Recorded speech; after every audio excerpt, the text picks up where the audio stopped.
So when I say 20 years of Beautiful Soul, is that even real to you? It's pretty wild. It didn't even occur to me till like the end of last year. My team was like, we need to do something to sort of pay tribute to this 20-year anniversary. And by the way, we still haven't. We're trying to reach out to some other artists right now to see if there's a collab in the works. But I think it would be really fun to do something, either like an interpolation of the song or Love it. like a remix of it of some kind. But Yeah, nobody has sampled it really.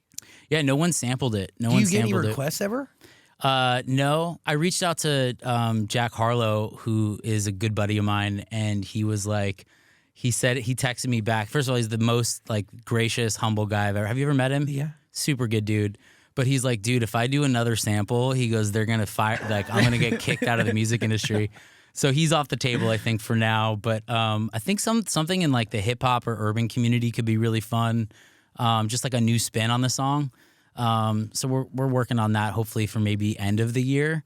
But it's crazy. It's been 20 years. I like in many ways it feels like it was yesterday, but then I look at photos and I don't even remember some of the concert footage of people singing, and like it does feel like a lifetime ago, you know? It's like more than half my life ago. And like genuinely, like to push a record at that time was different. You went to every radio station in this fucking country.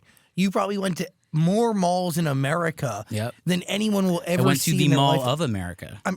And you probably went to a tiny ass mall in Dubuque, Iowa. Yeah. You had to be everywhere at a certain point to push a record and to make sure that it was saturated and hit the people it needed to hit. I mean, crazy different process. Totally different process. You actually had to show up to places for people to see you. There was no social media. They couldn't just access you through your phone. It was a totally different time. Thank God I was as young as I was, because I don't think I could have done what I had to do then now. There's no way. Yeah, dude, it's exhausting. Like traveling and radio shows and shaking hands and kissing babies, and the schedules are like crazy from that time.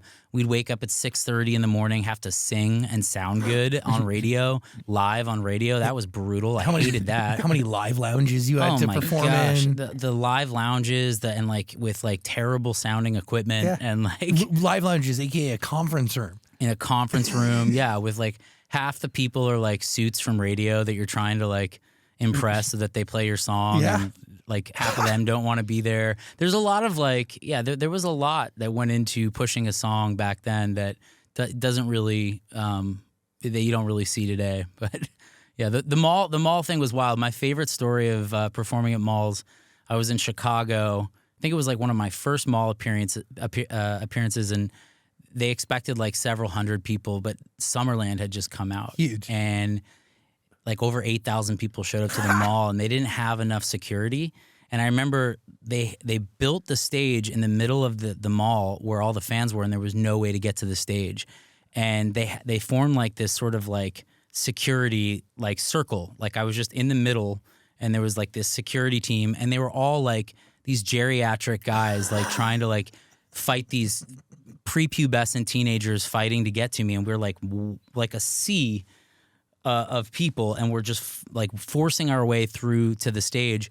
And at one point it collapses, and I just remember this girl like reaches over and grabs a whole like fistful of my hair and pulls it out, and like she had the hair and I was bleeding and I'm also just excited. I'd never seen this many people show up for me, so I like get to the stage.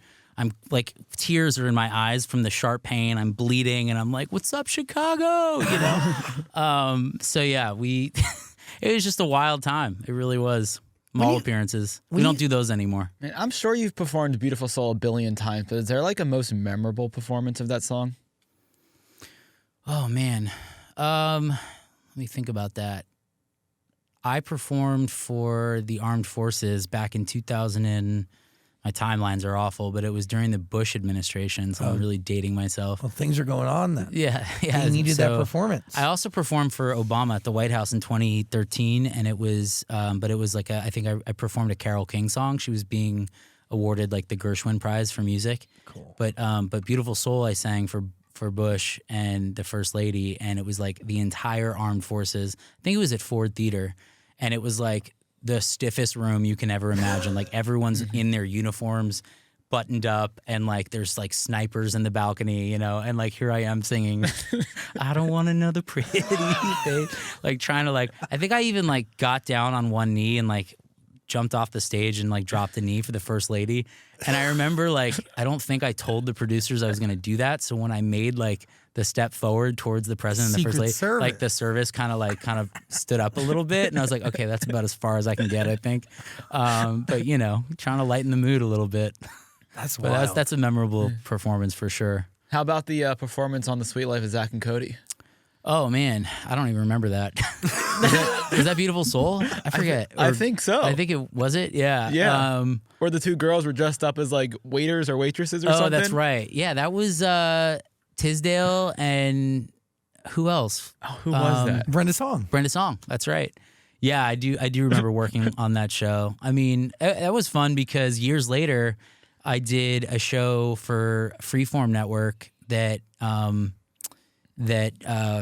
she produced. I just said her name. Ashley not Brenda. Tisdale? Tisdale. She produced Young and Hungry, and so I think she was responsible for having me as an actor on that show. But yeah, I mean, it's crazy how like you work long enough and how some of these relationships come full circle and like turn into new opportunities. And Young and Hungry was a great example of that. But yeah, man, I can't believe it's been that long since. I mean, those guys are now like in their late 20s, right? Yeah. I mean, they're older. They're giving their 30s, dude. Yeah, and they look great and they're doing well. Everyone seems to seem like they have a lot going on since that show. A lot of those Disney actors, but yeah, I remember Sweet Life. Generally, when people talk about their childhood memories, it's from watching either Hannah Montana or Sweet Life and remembering and recalling those 2 or 3 episodes, whatever it was. Yeah. I don't know. Like Summerland is in my fucking memory. Also Dream Street in my memory. Yep. You've worked a lot. Been at it a while.